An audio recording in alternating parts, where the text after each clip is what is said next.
духтарони чандин деҳкадаи Тоҷикистон дар ҷануби кишвар қолабҳои мавҷуд дар рӯстаҳоро шикастанд ва акнун ҳар субҳ дар қатори бачаҳо бо дучарха мактаб мераванд. Ин духтарон аз деҳоти Гулбоғ, Шаҳдрез, Файзбахш ва деҳқонободи ноҳияи Вахш буда бо тай кардани аз 5 то 7 километр худро дар ҳудуди 40 дақиқа ба мактаб мерасонанд. Мактаби шумораи 30 дар деҳаи деҳқонободи ноҳияи Вахш ҷойгир буда аз деҳаи Файзбахш 7 километр ва аз деҳаи Шаҳдрез 5 километр дур аст.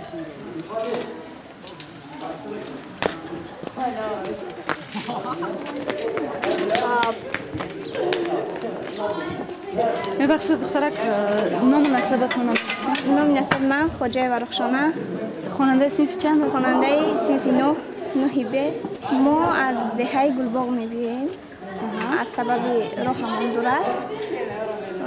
با الاسپید میایم که یعنی که خستگی خود را احساس نکنیم.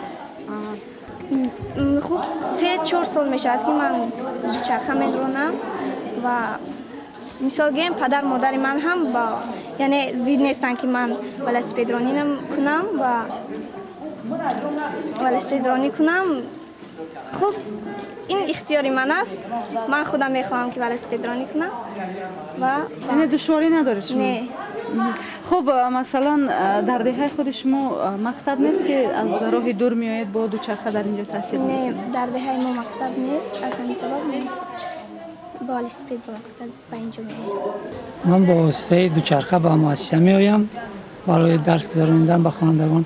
قسم زیادی خوانندگان ما است که از دهه شهدریز به مکتب میآیند و یا نیز با واسطه دوچرخه به مؤسسه میآیند.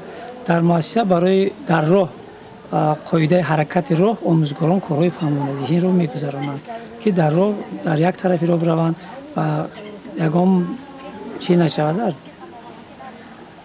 حادثه های ناخوش نشود. هر روز راهبر رسیم با خوانندگان صحبت میگذرانند و درباره قاعده بی‌خطری در راه هم گفته میگذرانند.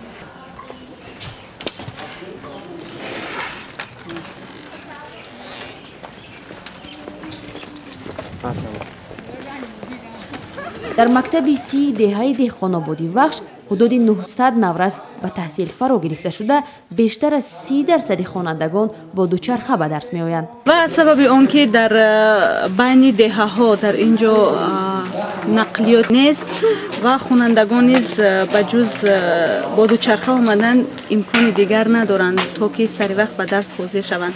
و در این دهه خیلی کم هستند دخترانی که اصلا دوچرخه راندن نتوانند و من نیز هرچند تلاش کردم که دوچرخه رانم ولی متاسفانه به من میسر نشد، هرچند که خیلی آسان به نظر میرسد این کار.